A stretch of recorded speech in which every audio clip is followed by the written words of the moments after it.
Hola familia, I'm Roselyn, and this is Growing Up Spanglish, a podcast about the chaos of being raised between two cultures. If you grew up speaking English at school and Spanish at home, navigating traditions, family expectations, and everything in between, then you're in the right place. Our stories, our experiences, and maybe a little chisme along the way. This podcast is recorded at Collab Studios in the heart of Miami. Welcome back. Hey.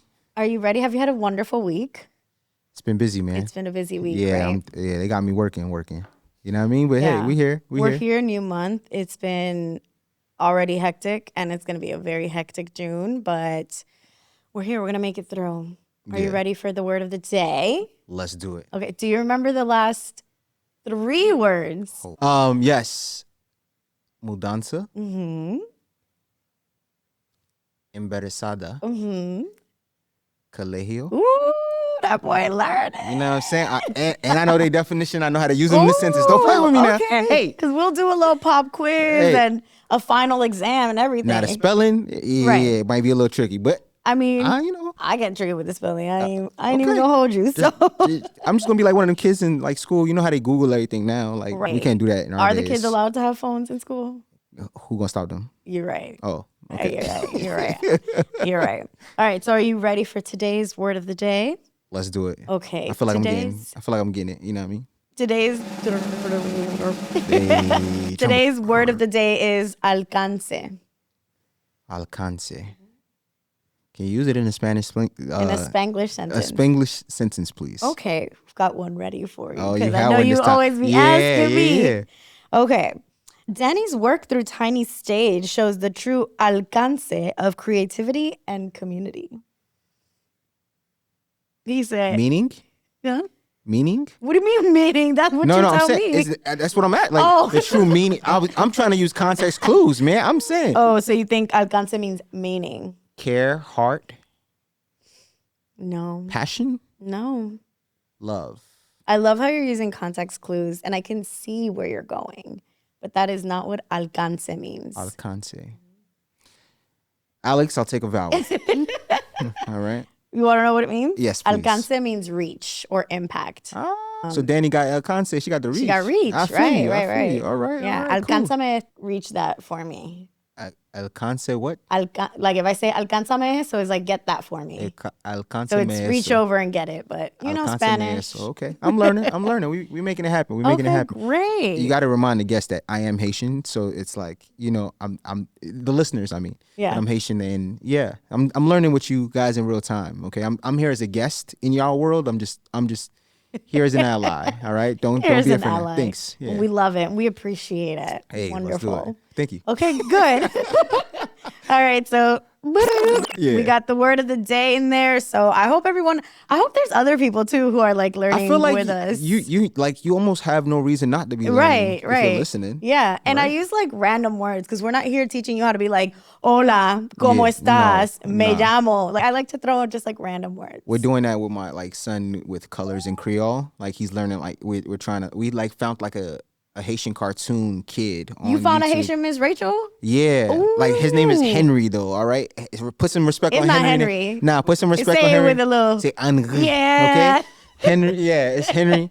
And Henry on YouTube, if for those of you who trying to teach your kids Creole or trying to learn Creole yourself, check out Henry. He gonna teach you the basics. He got you. I might actually songs. Yeah. He was teaching colors, numbers, you know what I mean? Like words, car, how you say car. I love Mind you, my kid can't talk yet, but hopefully he just right out the gate goes, yeah. I know what's up. I'm gonna look that up. Yeah. No, because I want to learn. Because it makes no sense. Why I don't know Creole. I don't know how you don't know Creole. You grew up in Old Miami. Anyway, I'm gonna move on. It don't make no sense. I'm not gonna judge you. We're gonna let you have it. All right. So enough about me. It's not too much on me. So we're going to go ahead and get started. On today's episode of Growing Up Spanglish, we're talking to someone who has lived many lives before the age of 30. Meet Dani Cardenas, a proud Venezuelan DACA recipient, creative powerhouse, and founder of Tiny Stage Entertainment. From fleeing political turmoil as a child to building one of Miami's most vibrant platforms for underground artists, Dani has turned survival into strategy and purpose into power.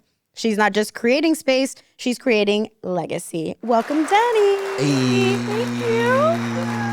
intro was so special. I feel so honored. I feel like there should be an award right there and a microphone. Well, I got the microphone, but thank you so much. Of course. Thank you so much for being here. And I'm so glad to have you with us. I did a little research, as we do for our guests, just to kind of know where everybody comes from. And also like information that you shared with us. So wanting to get right into the nitty gritty of it all. Let's do it. I know that you weren't born here. So take us through the journey of where you were born and then how you and your family ended up in Miami. Okay. So I was born in Barquisimeto, Venezuela in 1998. So that was around the time that Chávez was just becoming president and stepping into his dictatorship. At the time that I was born, Venezuela was still going through, just a really amazing time period in the sense that we were still rich in resources. We still had very wealthy individuals. A lot of families were of, high levels of education. And, my parents were two of those individuals. My dad was a petroleum engineer. So he worked for PDVSA. And essentially that is, at the time, one of the largest petroleum companies or organizations in the country at the time. What I will say is those early years in Venezuela were really beautiful. I was blessed to see a lot of what it is to live the good life. All of my family was still there at the time too. So, we were all very close, a lot of, family gatherings and a lot of trips. I did also get to see America a few times, specifically New York, before we ended up here. And how old were you when your family decided? So I was 3.5. Okay. And the reason we left was a few years into Chávez's presidency, things started to get really intense for workers in like high profile organizations. So PDVSA was one of the first to be kind of tapped by the government. Long story short, my dad expressed his sentiments about the president in an email to a coworker. And that word got around, and all of a sudden, we started receiving threats and we were starting to get targeted. My dad had to essentially like take off all of the branding of his company, off of his car, off of his briefcase. Like he couldn't wear any logos. He would travel across the country a lot to do deals. Like sometimes they'd call him in the middle of the night to hop on a flight and go handle some business. So it was a really like high pressure time for him. And it escalated to the point where, we even had like our windows shot through at one point. And I think that one of the final straws was one day my mom came to pick me up at my private preschool and it was surrounded by cops and she didn't know what was going on. So she asked, and basically the mother that had come to pick up her child just before her had gotten kidnapped. Oh. Wow. And we later found out that they were likely targeting my mom and me. Oh, wow. So it was like a really scary situation. Yeah. I obviously didn't really know what was going on. I was so little. And my parents never really let on to what was happening, which I'm grateful for. But at that point, part of my family had already started immigrating to New York. And they were just like, we can't stay here anymore. So they made the right decision. We left. And we immigrated legally to New York. I grew up in Long Island. I was there for about 14 years until my junior year of high school. And I grew up in an incredible school district at the time, Bayshore Brightwater School District. Because of my parents' decision to move, I was given access to just a really amazing upbringing, great community, small town, beachy town. Like it really was what me and my sibling needed to be able to develop properly. So I'm grateful to them for that.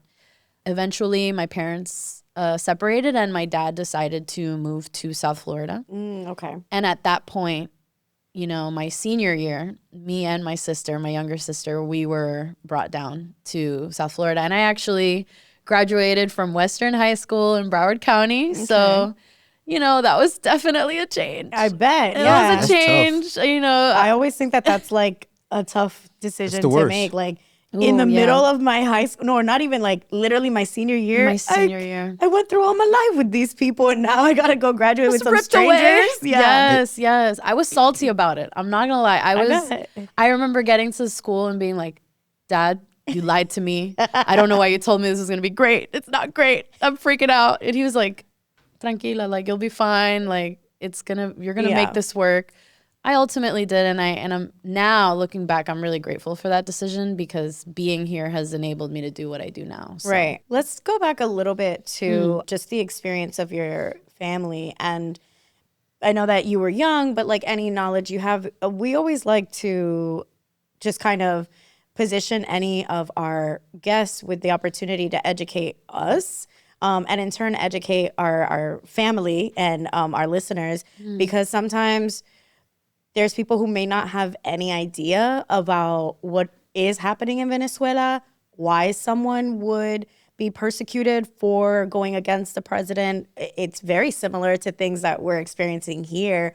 And like for me, growing up, I always remember, like, if you watch Univision, Primer Impacto, like whatever, I always remember hearing about Venezuela and hearing about Cuba. But like you're a child, so you don't really truly understand what's going on. You just know there's turmoil. I remember there was a point where like the price of like toilet paper was through the roof. And I just remembered thinking, why would toilet paper be through the roof? So to help our familia understand what essentially happened once Chávez got into power that created not only such an exile, but where Venezuela is today. You know, I can say this, and this might sound a little weird, but, you know, I'm honestly really grateful to have been removed when I was, because in a sense, there's a lot of things that I don't know, right? That I'm a little bit ignorant to, that I'm kind of grateful my parents spared me from, just because, you know, when you, in my adulthood, when I've gone and really revisited and tried to dig a little bit deeper and tried to understand, there are things that you just can't even fathom happening to good people and good families. I'll say this, you know, everything really started from the point of the citizens of Venezuela just being really tired of promises that weren't being fulfilled. Because of that, when Chávez came around and he, you know, promised all of these things, because everyone was just so desperate for change, they were like, well, since all of this hasn't been working, we're just going to go for this extreme. He's going to do this, he's going to do that. And he sold a lot of people on it. What folks didn't realize was that Chávez's plan was really just to essentially siphon the country of all of its power, all of its greatness for, in my opinion, selfish reasons, right? The first people to be impacted by the decisions that he made were, you know, our farmers, our agricultural workers, our small business owners. You know, they lost the ability to afford their homes. Families were piled into houses, you know, 7 families in one apartment building at one point, you know. The biggest industries in the country were also tapped. So, you know, insiders would come in, and basically what they would do, it's so crazy like that this was happening, but they would collect intel from all of these different organizations and companies, powerful people kind of in mid-level positions. And almost every day, or relatively frequently, the president would come on TV and he would read a list, like calling out his ops by name, like organizations by name. And he'd basically be like, he'd be like, this person so-and-so at this company, you are now an enemy of the state, of the country. Basically, right? Like calling people out and accusing them of crimes they didn't commit, things that were just insane, and they would essentially justify the persecution of these people. So if you were, I guess the term that I've heard was a Chavista, that means that you're like you're for him. This is basically crazy. So if you're for him, and now you know that your coworker is not for him, now oh my God. Yeah. So now already there's this like dissent, right? And to your point, understanding how that happened and also being a part of the beginning of that, being in a place like America in this current climate, you know, a lot of us get scared. A lot of us get nervous because you kind of start to see this pattern repeating, right? One thing that I will say, a really big difference between where Venezuela was and where America was when all of these things started, you know, Venezuela was really like at a peak and folks were wanting more. They were wanting to expand and wanting to increase and grow. And sure, there was a lot of downfalls, but we were still in a position of power, right? In our case, we are in a position of power, but there is a lot of like we're weakened. We're being perceived as weak in a lot of different ways by other nations. We're not seen as like this great thing anymore. Right. So there's a little bit of a difference there, and I can see where the comparisons get drawn. But yeah, back to the original point, you know, it really just came from intense greed by the government and just so much corruption. Right. So much. There's just so many like internal conversations in these rooms that we don't know that are really happening and why they're happening. And the citizens were essentially being left out. One thing that I'm really grateful about America is the fact that we do get insight into policies that are being passed and conversations that are being had with dignitaries in Venezuela that you kind of heard it, but it was a lot of hearsay.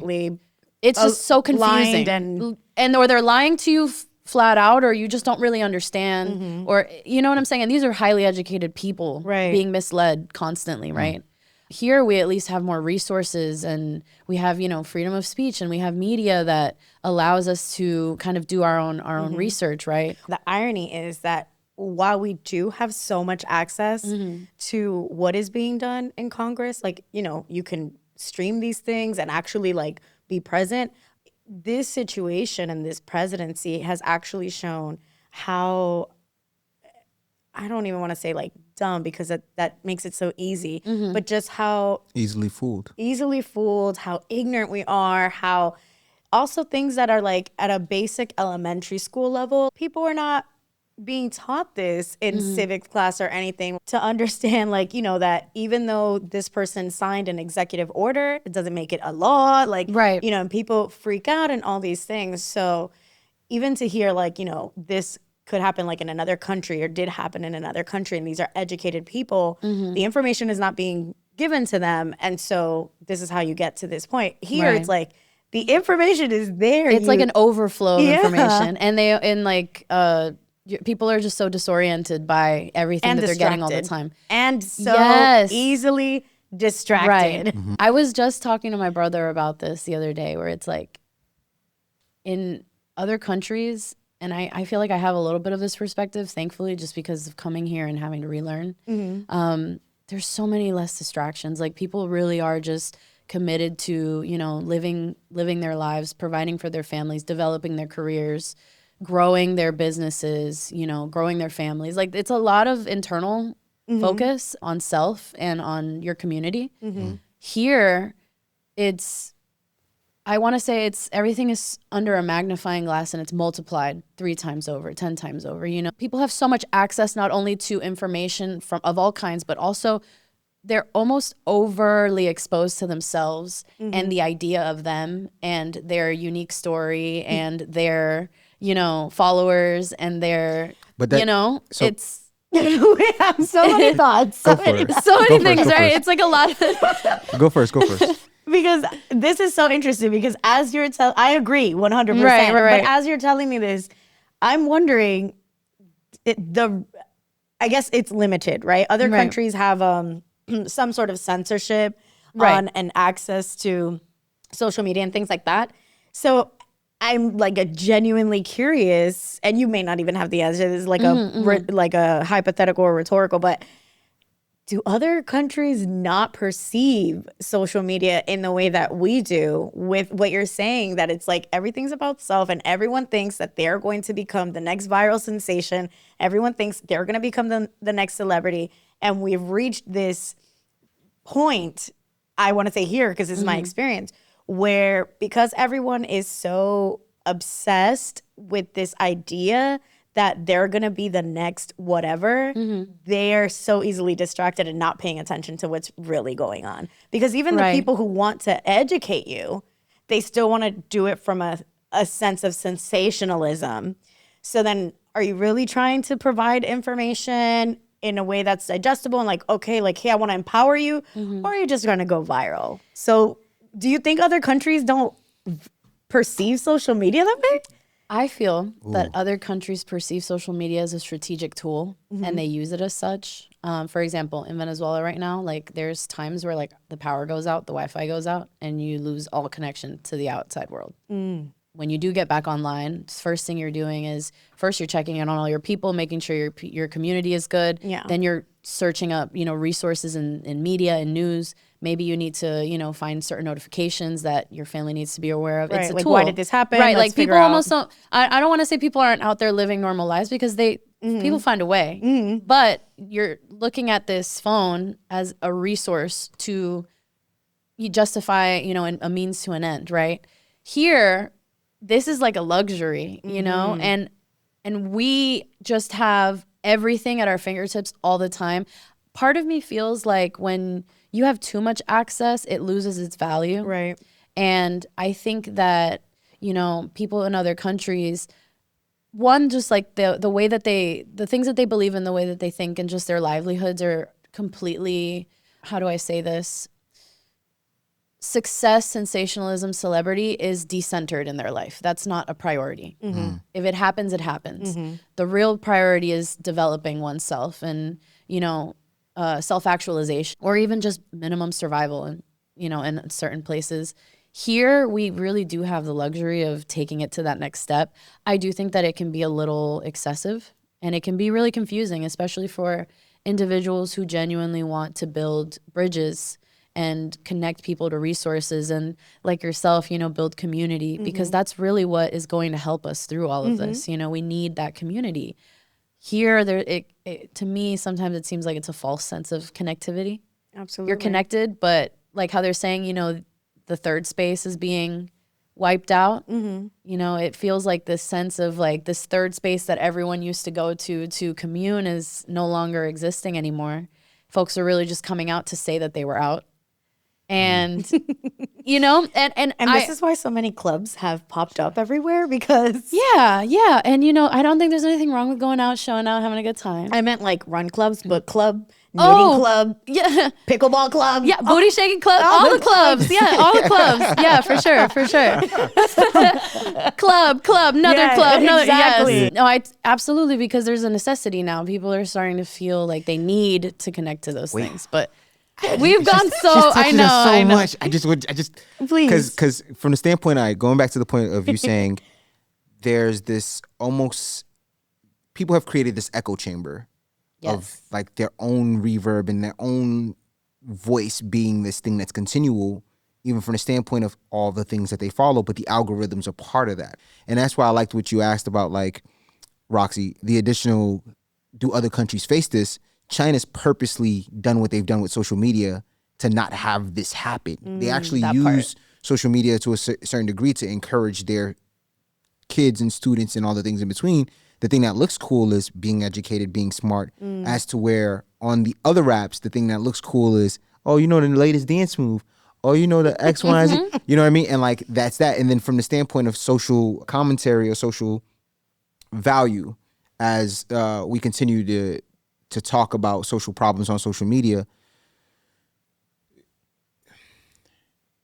we've entered this space of everyone just talking. There is no action. So from the standpoint of people saying, and what I mean by that is, like, one day of protesting isn't enough. Doesn't Y'all got to think about it. Right now I'm reading the autobiography of Malcolm X. And one of the things that you kind of start to realize is, like, he's always outwitting the white person on the other side who's trying to catch him up with his mind. So there's a part of the freedom that we're looking for that is educational, that is mental, that we should be leaning into, right? So going back to how you're saying, hey, in Venezuela, they don't have the access to the knowledge. In the U.S., we have access to the knowledge, but it's just, we don't truly look for it. Like, we pass through the headlines. We know it's going to be there regardless. So there's no need to really dive that deep, because it's always going to be there. But it's also, like you're saying, that I'm just going to take the bullet points so that I want to respond. I don't want to digest to understand. I want to read or listen to be reactive. And that's what you're saying about, like, the echo chamber. That part, but also from the standpoint of, I just need to know enough to be in the space of the conversation and be able to hold my own, not necessarily contribute or make change. And that's kind of how the U.S. operates, right? So it's like, there's a part of us that has to be part of that challenging system of, okay, great. you have some information. What are you doing with it? Everyone's talking about the big bill. And I was saying, like, Chávez sounds a lot like the guy we have here. And essentially it sounds like the tactics he's using are the same. They're similar in nature. And I think that's one of the reasons that they don't study world history so greatly anymore. Is because when you start to look at world history, you start to notice patterns and you recognize what's going on and you go, hey, that happened over there. That's not okay. We don't want that to happen here. People aren't doing that homework anymore. Right. To kind of piggyback off of that, I think the thing that saves us here also is we have certain systems in place that will force change to happen no matter whether we want it to or not, right? So I think one thing that I hold on to in terms of just like the hope for this country as a whole is that, our democracy model holds up, right? And there's checks and balances. Yeah, like at the end of the day got to end. Like in 3 years, that's a fact. Another election is going to happen. Right. There's going to be a new wave. Will there, though? I think I truly feel just being hopeful here. I know. Because here's the thing, I also don't believe in fear mongering, and I think this is something that we as a people have leaned into for so long. I think immigrants, we buy into this idea that you have to be afraid of the government. You have to be afraid of these invisible superiors that you don't even really talk to ever, and they're watching you, and doesn't matter what you do, they're going to find you, and you can't stick out, you can't shine, you can't grow, you just have to hide in this bubble and not call any attention to yourself. I personally have destabilized that concept in my life. And one thing that I feel is important is that we have to hold on to the understanding that there are systems that were built to help us. We just have to know how to utilize them. And I think that's something that immigrants are wonderful at, is we are so good at figuring out how to use these systems that are being offered to us for the greater good. And it's unfortunate that, I don't want to say most Americans, I think it can be subjective, right? But it's unfortunate that people who have been born into this country sometimes don't even have any idea what's going on and what's available to them, right? This is the land of opportunity, even if it isn't the land that it once was, right? And there's still a way for us to build. We just have to get smart about it. You have to work smarter, not harder. Right. And if we're too caught up in the sensationalism, if we're too caught up in the hype that's constantly being built up by the media, we're never going to find a solution. We're just going to be stuck in that fear cycle. But this goes to kind of the point earlier, which is about the privilege of being American, about that sort of entitlement, if you will, where you are now allowing someone to tell you to be upset about a job that you never wanted and knew existed in the first place. But now you're upset and saying these jobs are being taken from you. You're not even applying to those jobs. And with the same thing, like you're saying, immigrants are resourceful. They get those opportunities and they're utilizing them. Now you're letting another person tell you, hey, did you know these opportunities existed? And they're being taken from you. They always existed. They were always available. You never cared. Now this person is telling you, be mad at them. So you're like, yeah, okay, they're all gone. The jobs are available. Are you going to apply? People still don't want to apply. But even that, though, goes back to her point on fear mongering, right? Like, that's from the baseline of fear. Like, it's from the standpoint of, they're afraid of change. Right. They're afraid of what feels like their power being downgraded or not being the same. Not understanding that, like, it's funny because we always have this discussion of like, would you rather be a poor white man in America or a rich black man in America? Which one would you rather? And truthfully, most people still would choose being a poor white man in America over being a rich black man. Because it don't matter. You see how black and brown people get treated in this country? That part. We don't even need to front. That part. They don't understand, like, the system was designed with you intended. Just because you don't know how to use it and you don't know how to play it or you don't know how to navigate it, that's your fault. Right. Because you didn't take the time to educate yourself to figure out how to make that a move forward for you. Yeah. But if let's say the system dissolved and we're all at the same playing field. And that goes to other countries being more focused on self-actualization. And now you're saying the system is demolished. What do you have left? But this is why these things can progress as far as they do, because when you don't have anything to tell you how to identify what's important and all these labels and things, you don't know what to do with yourself. And ultimately, all of these things, as horrible as they may seem, from racism to nationalism to religious identity, these are all things that we hold on to as people to find purpose in. Why the F are we here?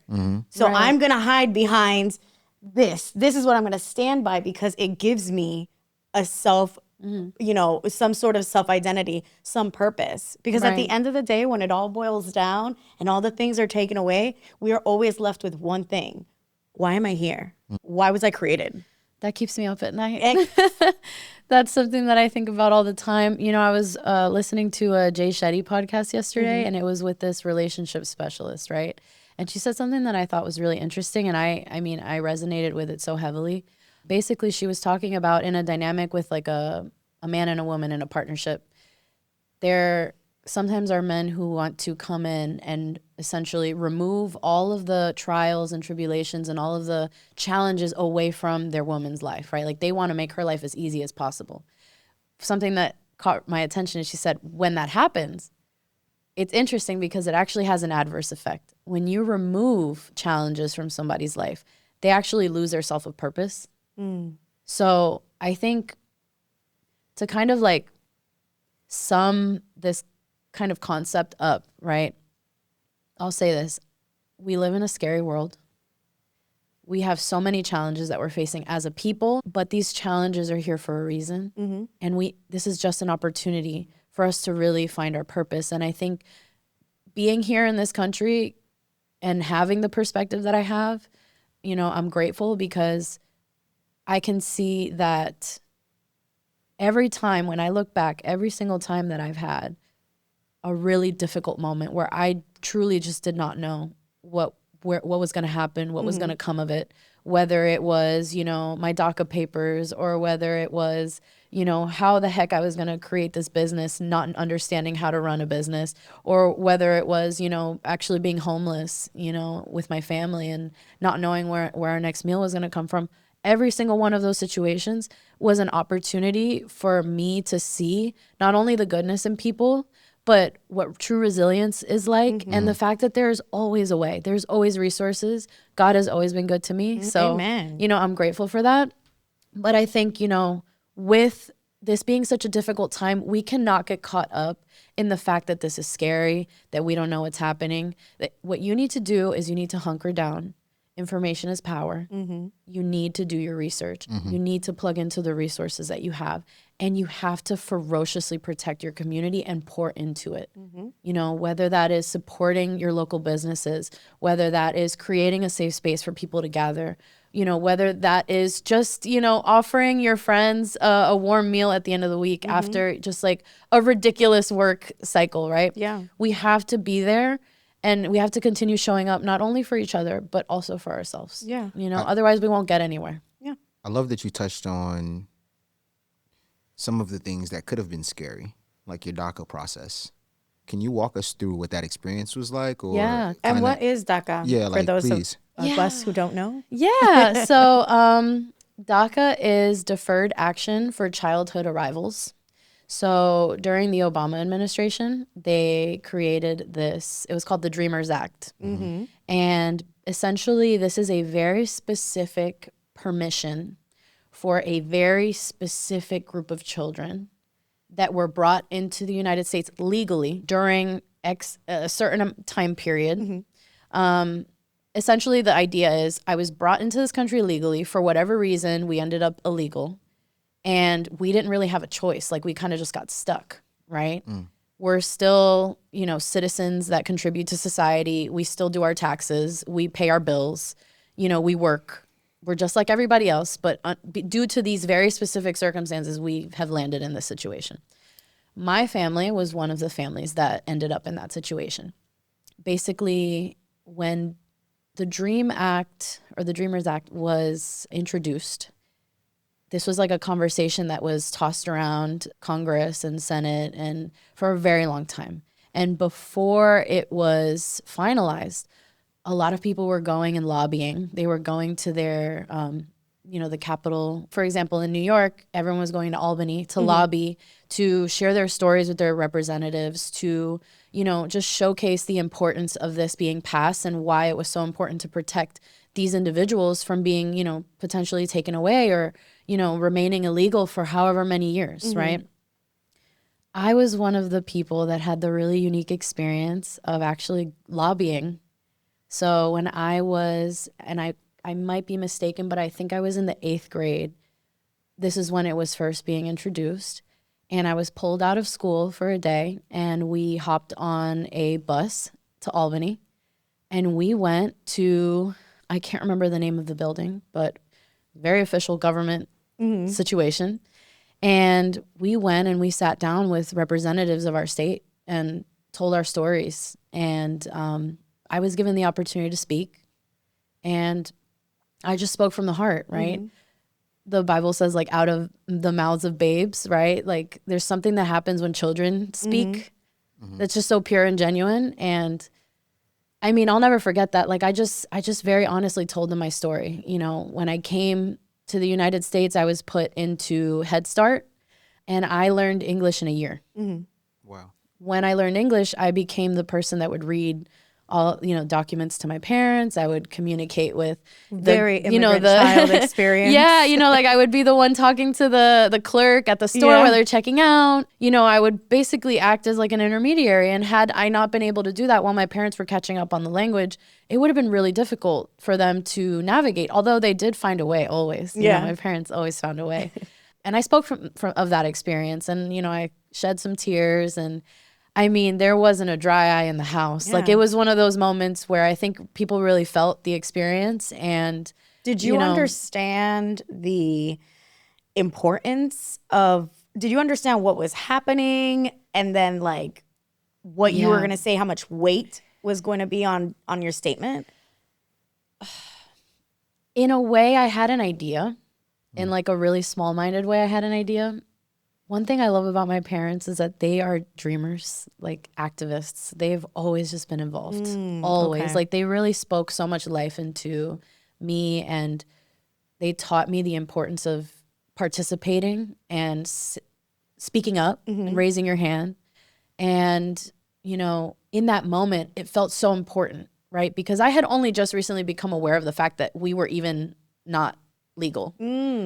Like, I found out when I was like 12, and I was like, what? Because I know I had a passport, like it was, everything was fine. It was a kind of like an amalgamation of this understanding of, oh, I'm not like everyone else. And oh, something's happening that could change that. And it could directly impact my life. And I have an opportunity to speak, and I wanted to do it. Like, I felt inclined to do it. And I'll never forget that moment, honestly. Like, it's such a core memory for me. And I mean, it's a pivotal moment in your life to even from the realization of like, oh, I go to school with all these people and I participate in the community, but like, I'm illegal.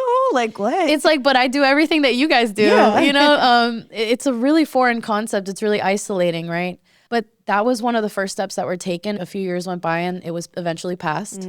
And essentially the application process it's rigorous. Like, I'll say that. Like, you really feel like you're being interrogated. And I applied the first time when I was 15. Basically what they do is they have to prove that you've been in the country all of those years. And you have to have some kind of like formal documentation that you were here, that you didn't leave, that you're a upstanding citizen of society. One thing about me, I was a little nerd. So I was like a high honor roll kid. I always had certificates. So when I tell you we showed up there. Yeah, you're like, I got all the documents. I said, spread them. Like, I was like, all right, here are all my certificates, and I'm showing them this. And I was also really active in, I'm a classically trained singer. I was always singing. Oh, okay. So in church and choir. So like I competed in things. And so I had all these like proofs, right? And they look at everything. They're like, okay, like everything looks good. We're going to put you into the next phase. When did you say was your birthday? And I was like, July 6th, 1998. And they go, 1998? And I'm like, yeah. And they go, oh, I'm so sorry, sweetie. You have to be 16 to apply to this. Like, you have to wait another year. Like, I just didn't even know. Because it's like you hold on to this hope of like, oh, everything's going to be better, you know? Yeah. I still get emotional. That's okay. It's totally fine. Take your time. Yeah. Sorry. No. This is the space for that. You're sharing an honest story. You're sharing your truth, and that's, Let's take a quick break. You're listening to Growing Up Spanglish, recorded right here at Collab Studios in Miami. Whether you're launching a podcast, shooting video content, or leveling up your brand, Collab has the space, gear, and community to make it happen. Fast turnaround time, pro setup, and a creative vibe you won't find anywhere else. Need a studio? Pull up to Collab. Book your free tour today at letscollab.us. That's Let's Collab with 1L.us. Ahora, back to the show. Okay. Long story short, it was a process, right? My second time applying at 16, I was finally approved. And I mean, it was a weight lifted off my shoulders, and for my parents too, just knowing that I could essentially, if I wanted to go to school, I could go to school. If I wanted to drive a car legally, I could do that. If I wanted to work a job legally, I could do that. So that's what that does. It gives you a permission to essentially operate as a person with no promise or security that it will convert you into a resident or a citizen at any point. But it allows you to stay here and temporarily. Okay. So every 2 years, you reapply. Okay. And you pay an exorbitant amount of money to continue to hold on to that.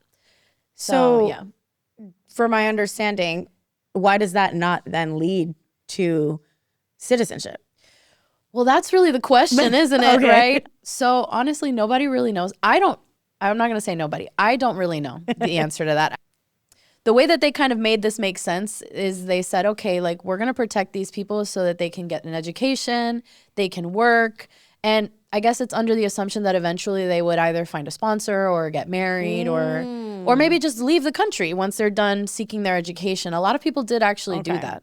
But for individuals who are seeking that pathway to citizenship, it's like there's so few options really. Yeah. There's so many hoops. So silly since you said the process is rigorous, and it sounds like just as rigorous as trying to get citizenship. So now, why wouldn't that just be a natural pathway? But you would assume so, right? But hey, it's all good. It's just another creative solution that we got to figure out. You know what I mean? Yeah. But yeah. Having to recognize what's going on, what you're living through, and then also being like, I'm going to have to advocate for myself, for my family, and for others. It's a lot of weight on your shoulders. And as you're saying that, also thinking of children currently that are going through that, but one step further where they're being sent back to countries where they don't remember, don't know. Yeah. And so just that thought of you saying like, I was, in 8th grade? Yeah. And having to be like, oh, wait, I'm not like everybody else. I'm just like imagining those kids being in that same situation. I don't understand. Why am I being taken? What's happening? Right. I'm just like everyone else. Right. So it's very like unfortunate. Just people don't put that into perspective. It's really scary, you know? It's especially in my family's case, coming from so much turmoil and not having any family left over there to, I mean, we do have family, but you know, like the immediate was no longer there, right? You're basically going back to a country they don't even recognize. Right. And the way that it is in Venezuela right now, it's like they target people who they know aren't from there. So like if they even see like a certain logo on you, or they see your phone, or they see the type of shoes that you're wearing, like they will target you. They'll steal from you. Right. They'll, you know, you really don't know what will happen. I mean, right now, I think like the travel advisory is like, this is like Category 4, do not travel. Like they will kidnap you. They may even detain you as an American. Like it's insane. So the idea of like going back there is just, I mean, it's terrifying, right? I will say though, like because of DACA, I've been able to stick around. I think I've gone through 4 separate cycles of DACA. Wow. I'm still on DACA right now. And it's allowed me to not only own a business, but you know, work in a variety of industries. I didn't have the opportunity to go to college, but I was able to, you know, gain my certification in insurance at one point, get my license through there. There's always, if there's a will, there's a way, right? And I mean, I wouldn't trade any of this for the world, as difficult as it is. And I think that's kind of the idea and the message that I always want to get across to people it doesn't matter how impossible your circumstances look. Like, I promise you there is a reason behind that, and there is a way to get creative about it and find an alternative. Like, you can't just give up so easily. Yeah. And I think it's a little bit harder to express that idea to individuals who perhaps haven't really experienced that much hardship or are so used to the privilege that they don't really understand what you're talking about, where you're coming from. And you also can't fault those people because they just don't know what they don't know. Those were not the cards they were dealt with. Right. But nonetheless, they should still have some compassion. Absolutely. Absolutely. And have a little bit of, a curiosity to understand, right? Yeah. I had a question because you said you're still on DACA. So what, help me understand. You're technically a citizen. No, you're still not a citizen. No. Okay. How does that process go now? Like, do you just go through the normal citizenship process? No. Or, okay. No. So like I was mentioning before, DACA doesn't provide a clear path to citizenship. So essentially every 2 years I have to keep renewing no matter what so that I can continue to partake in society, which is really, it puts a lot of pressure. Although at this point I'm so used to it that I don't really think twice about it. It's just kind of something I put on the calendar and make sure it gets done. In my case, like the pathway to citizenship, there's so few options really. My circumstances are so unique. Like, I remember I sat down with a lawyer and they were like, I don't even know where to start, because just the way everything happened was just so, it's like I'm almost in this like legal limbo in a sense, right? Sounds like it, yeah. As long as I know that I'm an upstanding citizen, right? At the end of the day, listen, I may not be North American, but I'm South American, so I'm American. You know what I'm saying? I'm going to participate as such. And nothing's going to stop me no matter what. Eventually, like, if the pathway to citizenship looks like, marrying somebody that I actually really love, or perhaps, whatever other alternatives show up for me. Like, I'm sure that when we get there, we'll figure it out. But I do have to keep up with that process. I love her perspective though, because that's one of the reasons I like what I do for work is I call it like almost a wild, wild west. It's like a world that you're building in real time. So the vagueness is your wild, wild west. It's like, I know there's bounds and parameters to some degree of the things I can and can't do. But for now, it's kind of all up. You know what I mean? Right. My brother gets so mad at me because he's like a black and white kind of guy. Yeah. I'm like, baby, I live in the gray. Like, you don't even know. Like, you don't even understand. I'm like, truthfully, we can make anything happen. Yeah. That we set our minds to. And Tiny Stage is a testament to that journey for me, because that was really just like a seed. Well, let's get into it. Let us know about absolutely how, being that you are a DACA recipient and you're having to show that you are an active participant in the community. Right. How did we get to Tiny Stage? Right. So Tiny Stage really was like a passion project. Music has always been a really big part of my life. My mom sings, I sing. I hope my children sing too. And basically when I decided to kind of take life into my own hands, I was about 19 and not going to college. So I was like, okay, I don't want to work a job that I hate for the rest of my life. It will literally kill me. Like, it's very hard for me to be ingenuine. That's something that I almost to a fault happens to me. So out of that necessity, I started kind of brainstorming, and I decided I was going to lean fully into my creativity. I've always been very creative. I've always leaned into different mediums to express that. And thankfully, my mom is very supportive, and she was willing to kind of let me figure it out for a little bit, despite, the hardships we were going through. We love a supportive parent. Oh, facts. Clap it up. Man. Hey. Shout out, Mom. Shout out, Dad.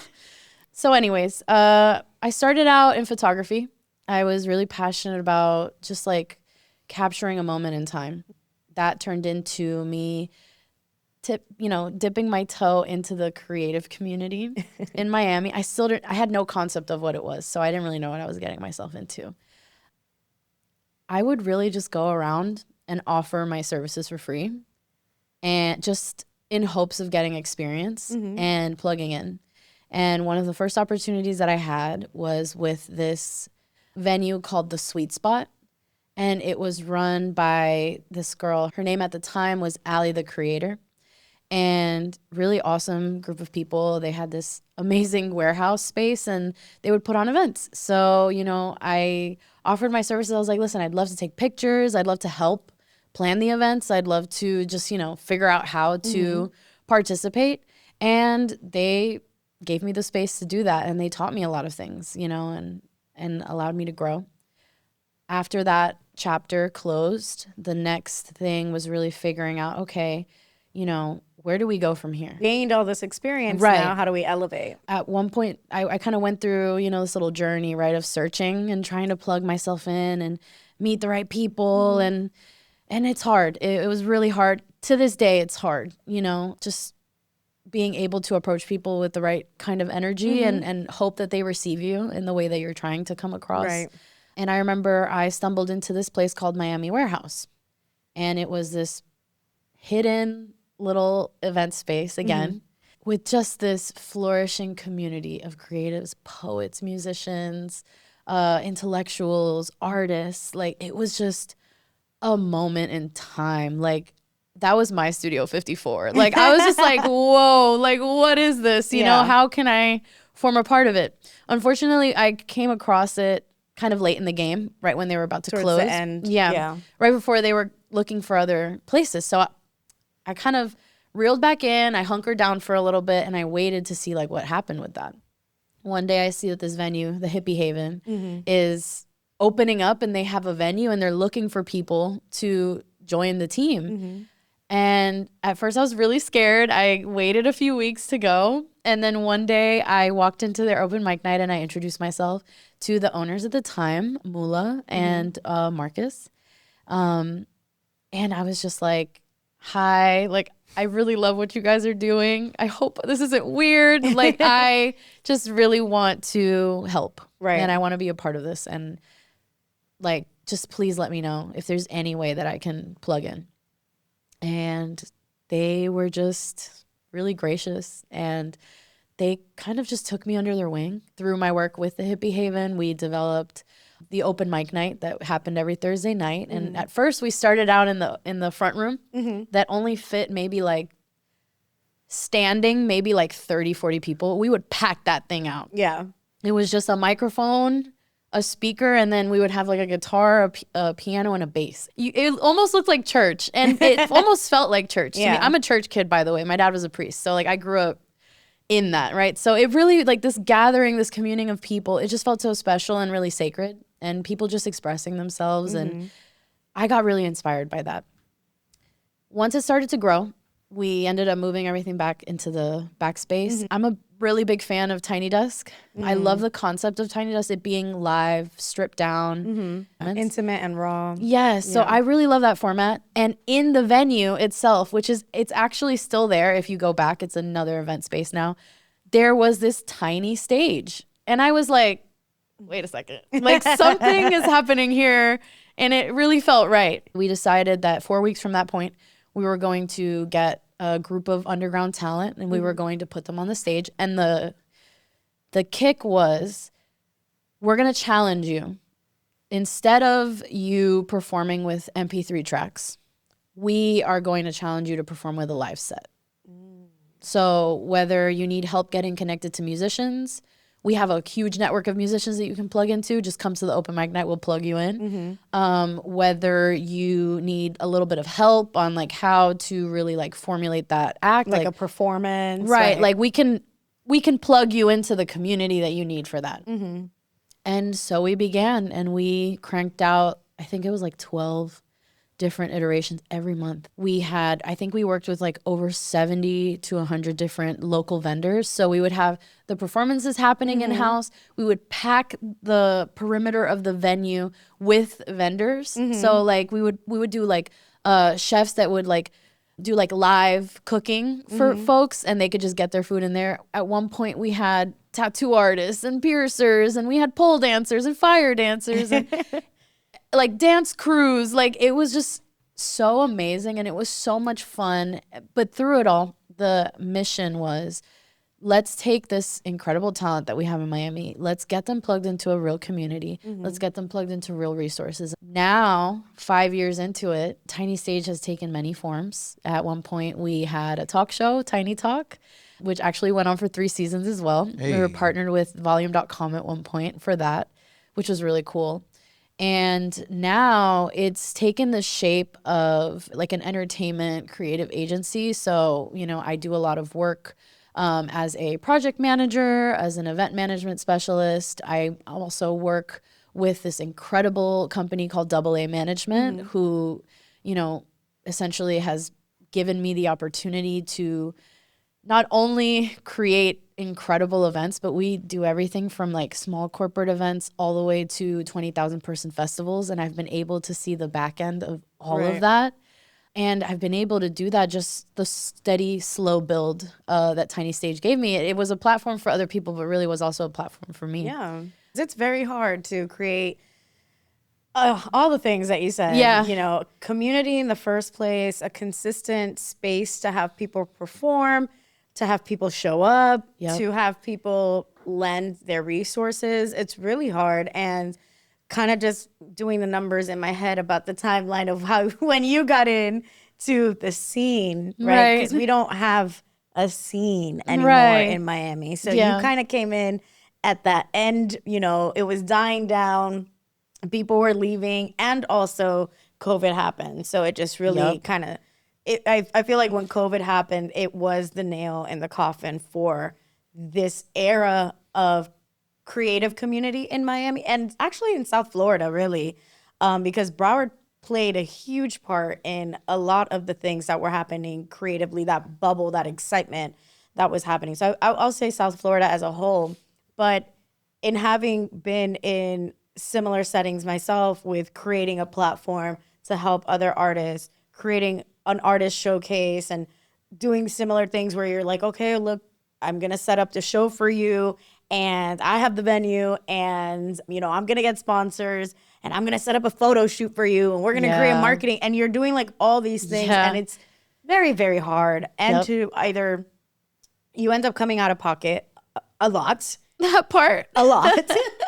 And it's all because you truly love this thing. Yeah. The thing I'm referencing is community. Yes. So it sounds like you had that same experience that I've had as well, that KJ was a part of as well, was that we just loved what we were trying, believed so much in what we were trying to create, which really was just putting back into the culture, pushing the needle forward, having the creative scene in South Florida grow, seeing so many talented people.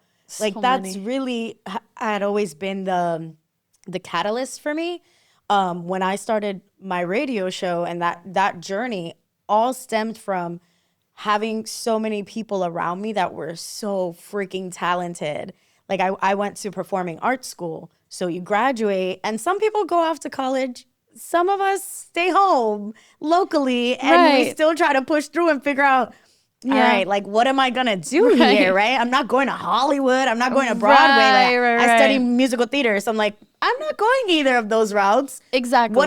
What can I do? Right. And then having all these people, I had singers, I had dancers, I had filmmakers. I just had so many people. And I'm like, at this time, this is pre-social media. Like, this is the very early stages of Instagram where you're taking a picture of your plate and putting a grainy filter and calling it art, you know? Yeah. And TikTok didn't exist, Snapchat didn't exist, none of that. We had Facebook and Instagram and Twitter were the new babies. Those are my big three right there. Your big three. And so it was just kind of like, yo, what can I do? Because in my mind, it was like, just being realistic, not on some hater shit or like limited shit, but like, being realistic, like all these people, they're never going to get on the radio. The opportunity for them to get on the radio is really, really hard. The chances are very, very slim. Right. You're never going to get a chance to be on a stage. But what if I create the radio show? Exactly. What if I create the stage? Exactly. You know, and just figuring it out. But again, it really, truly comes from, that only works. It works for so long until you get tired and burned out. But it only works when you have a real love and passion for the community and you don't make it about yourself. But I also look at that as like, in both cases, one, commend you for the pivot, right? Like we love people who pivot because we pivot all the time. That's like what Roxy talking about. Like Amen, we pivoted. But it also speaks to the community has to pour back in. And that's the other part. And burnout part. That's the part that like you can get burned out by, is that if the community doesn't pour back in, even from the standpoint of this podcast, like this is for community, right? That's what made me say I'm down to do this with Roxy, right? Though I'm not Latin in nature, right? Like I'm Haitian American and this is my dog and she got a vision for something that's going to allow people to get closer, see themselves, understand that we're more alike than we are different. Yeah. Like this is me being on the right side of history. And that's the more important thing to me is like, I'm going to do that because it's helping community. But then the community has to go back and say, yo, we need this to continue. Show love, share, tell other people, hey, you might want to be a guest on this. Hey, how can we do X, Y, and Z? Even from the standpoint with Dani being a project manager or program manager to some degree handling event production, you guys tap in with her and reach out to her and say, hey, I got an idea. I know somebody I could plug you with over here. Because then you get these opportunities. You have people who create these spaces and platforms and these stages for you to be able to stand on to say, you know what? I know I may not ever get to Power 105 or 99 Jams or whatever the case is, but I know I can get here. And that, if it allows me to even meet some form of the success I'm looking to reach, I'm going to continue to do that. The last thing I want to say is Issa Rae was talking about building horizontally. Yes. Right? Talk about it. And the necessity to build horizontally. Everybody does this thing where, all right, cool. I used your platform for a certain amount of time. I got the insight. I got to a new level and I forgot to look back. Right. Or bring you up or bring you horizontal to the thing that I'm doing next and say, hey, I remembered when I was nothing or no one.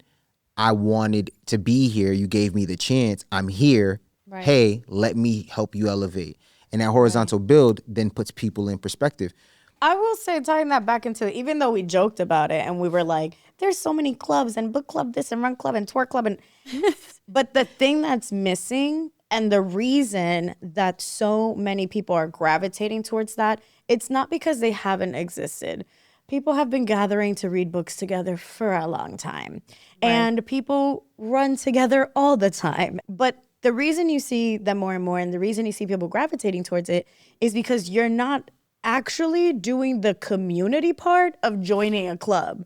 So people have a necessity, a yearning for connection, an emptiness they're trying to fill, and they think that joining these clubs is going to do the work for them. But if you're still not showing up to these clubs and actively participating in community, you're not going to fill that void, fam. It's just not going to happen. Like, you cannot go to church and not stay for communion. You feel me? Like, you got to stay for the stale eggs that auntie made and talk to your people. Yeah, you can't go to these clubs and not be following up and not participate with these people outside of the club. Right. You know, or even like something you mentioned before where it was like being a friend and offering a warm meal. People don't do that anymore. It's a joke on social media when people are like, oh, I need someone to help me move and I know no one's going to help me. Right. The reality is that like that's the truth for a lot of people. Like you don't have people that are willing and just being like, yeah, girl, I got you. Let's go. Let's move and offering. So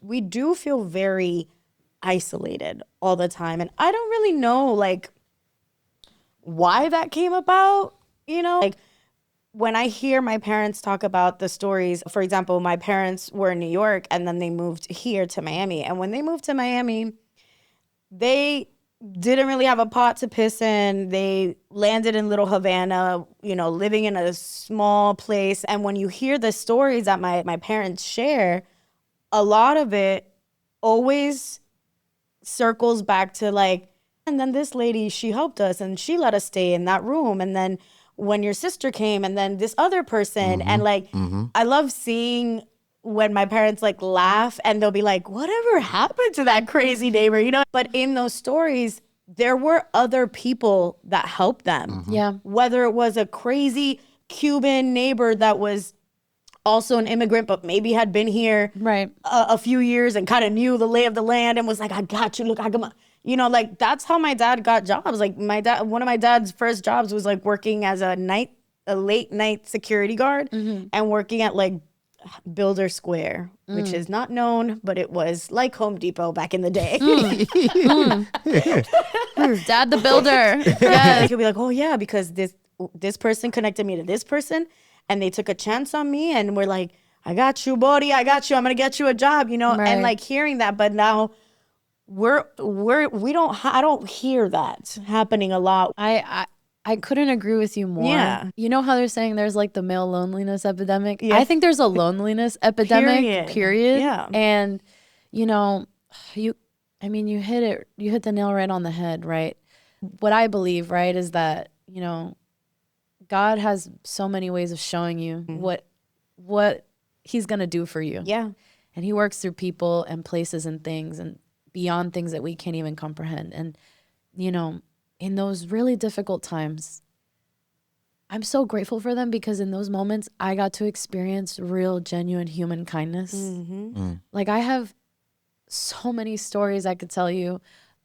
A security guard at my high school who noticed that I was going through things in my, you know, at the time, and he took me under his wing. He would check my report cards. He would, if I stayed after school, he'd let me come into the security office, make me coffee. He'd let me take night school lunches home so I could feed myself and my family because he knew that we didn't have a place to live, you know, like just there's been so many experiences where just kind-hearted people would come and just see you for who you were despite your circumstances and open a door for you. And if there's anything that I want to do through Tiny Stage, outside of Tiny Stage, is I just want to be somebody who opens doors. Ooh.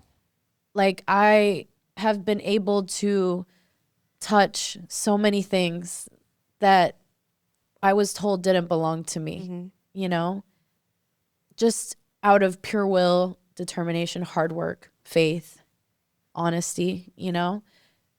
And I just want to show people that if you can align within yourself, your morals, your values, and you can really properly present yourself to the world, these things are right at your fingertips. You too have access to that.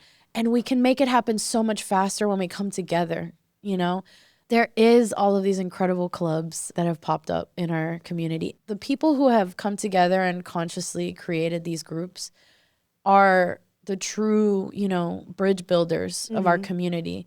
And yes, the scene did pass away. R.I.P. R.I.P. the Miami creative scene. If you weren't there, I'm sorry. You probably won't be able to get there. But what I will say is there is an evolution happening. There is like this new model being created, and you just have to be willing to educate yourself enough on like the current tone of your community to figure out what the needs are so that you can then create and establish and how can you create that same sense of community with whatever the tools are. We'll never be able to recreate that moment in time because that moment in time came from a necessity. Right. Because we didn't have social media pivot people's entire careers like that, we created those opportunities, right? We're losing the spaces. Like the kids don't even got spaces to go to. So that era won't ever be recreated. But what's happening now is a whole different thing, right? Yeah. Through social media and through just the building of a virtual community.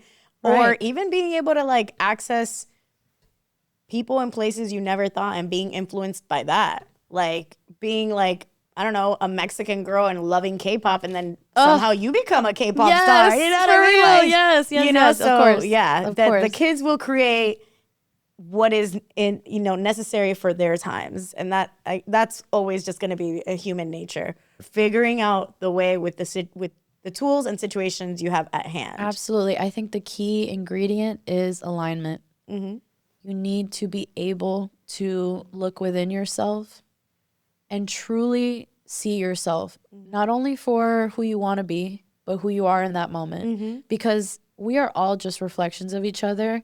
And if you feel like there is a need within yourself, chances are the people around you have the same exact need. And if you can figure out how to identify that and if you feel compelled, right? Because at the end of the day, like there are some people who are meant to do these things and there are other people who are meant to play their part in other ways, right? Right. If you do feel compelled to be one of those people, lean into it. Don't shy away from it. Don't let, you know, the current state of affairs scare you away from building a bridge to another group of people that may be different from you.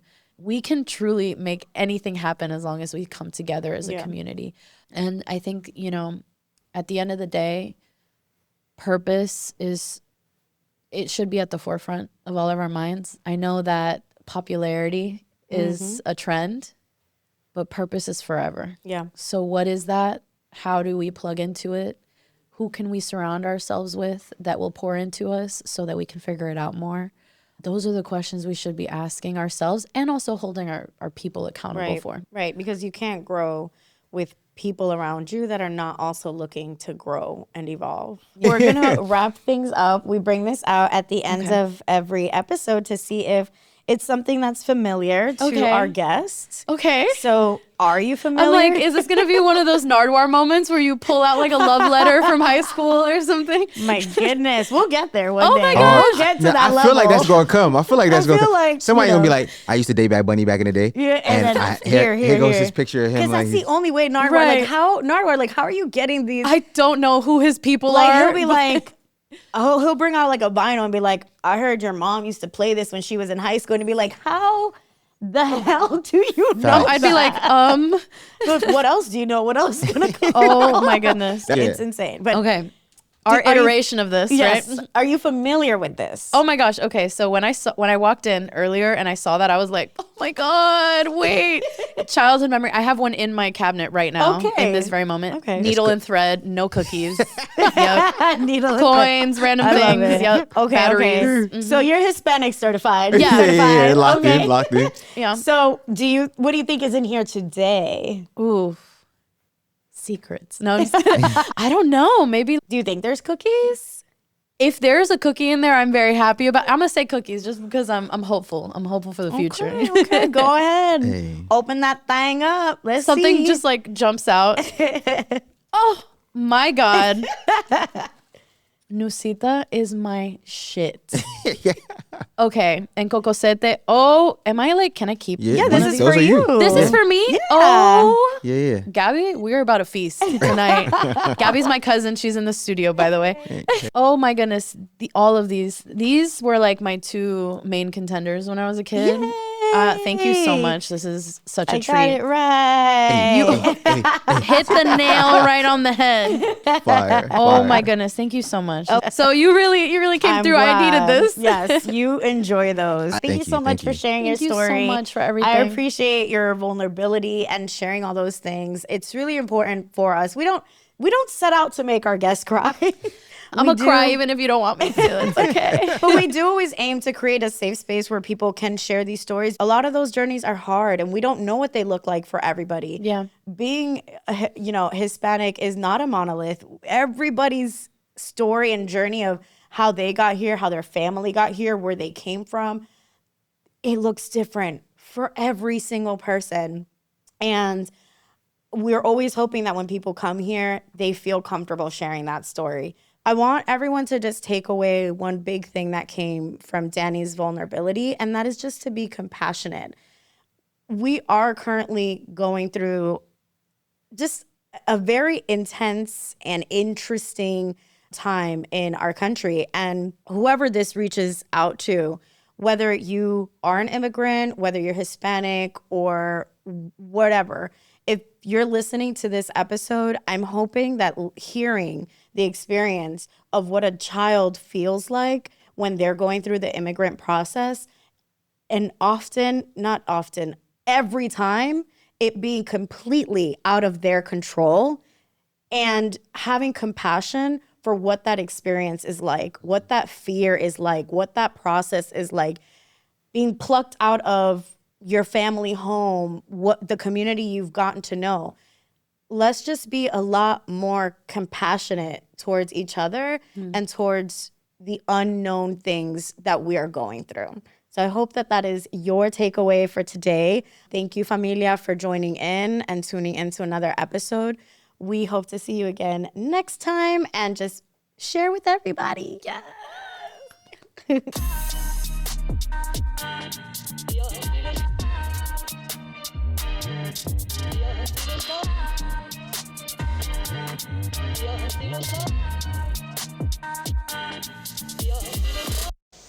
Yo soy boricua.